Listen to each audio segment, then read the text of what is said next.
Okay, we're going to take this D-size battery and this 24 gauge magnet wire. You could use 22 or 26. I'm almost out here, but you need around 10 feet of this because you're going to take this and wrap it around this D-size battery 12 times.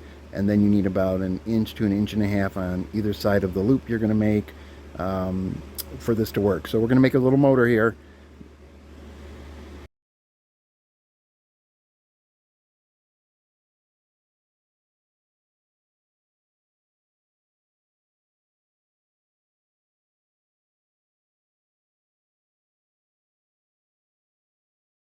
Once you're done wrapping it, just carefully take it off the battery. It'll of course remain as a coil. And then you're going to take and wrap each of the ends that you have here. Leave a good 2 to 3 inches, I guess, on each side when you're first making this. Um, and you want to wrap those tightly around the edges and then leave the last bit extending. And it'll look something like this when you're done. So you can see about 2 to 3 wraps and then leave about an inch and a half to an inch and a quarter to an inch and a half extending it on both sides. And you want those extensions to be as near to the center of the circle and opposite.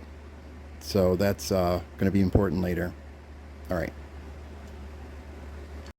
Your finished product should look something like this, and it's going to take a little bit of monkeying to get it twisted around the edges and yet have these wires come off on opposite sides. One way you can test this kind of crudely is to balance it between two fingers like this, and it should stay balanced without either side flipping to the bottom, which means you're pretty close to doing it right. All right, there you go. Take your time. The next step, it takes a little time. These are two paper clips that I bent. You want them similar to this shape here. And the idea being that the wire hoop that you just made will rest right there. Now, this is not going to work because my hoop comes so close to the wood. Well, actually it does have some clearance. I thought it would hit. But obviously if it would hit, I just raise these by bending them up just so that the hoop will twist in the center. Well, you get the idea there. All right, next you want to take some sandpaper and very carefully, or anything rough like the ridges on a pair of pliers, something that would rub the enamel off of this, okay? You need to do it carefully so you only rub the enamel off of half of these extensions, and it has to be on both sides of them.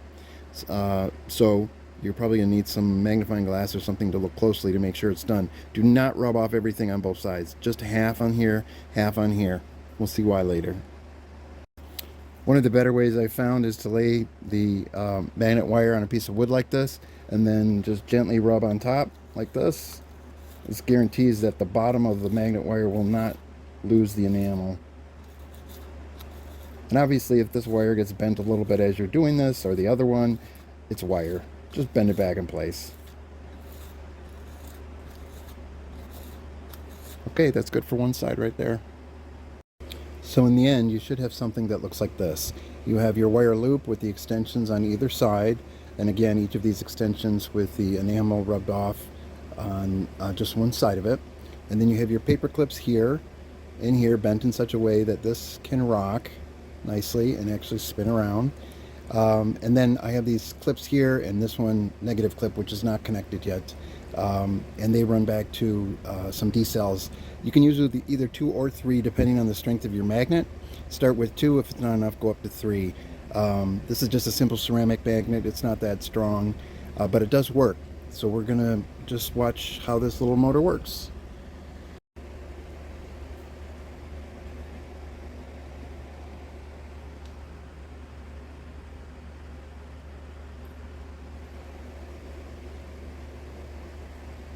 Sometimes you got to find just the right spot for it over the magnet, but you should be eventually. There we go. It started up on its own, and there it goes again. So it's a motor. It's crude. This one's not quite lined up right, but it does have enough magnetic field with the ceramic magnet to continue to spin. So while it's wobbling around here, I'm going to explain something. The reason that half of that enamel is worn off is because you want to have a break in between the times that this is magnetized and when it's not. If you don't, the coil will just get magnetized constantly, and it will become either north or south, and the north or south magnet will stick to it and the coil will just stay there. As it is, it magnetizes, but momentum carries it around, and then it comes back again, gets magnetized, etc., etc. And each time it flips the coil around once. Let's see if we can't get it to do it one more time here. There we go. Yeah, pretty neat.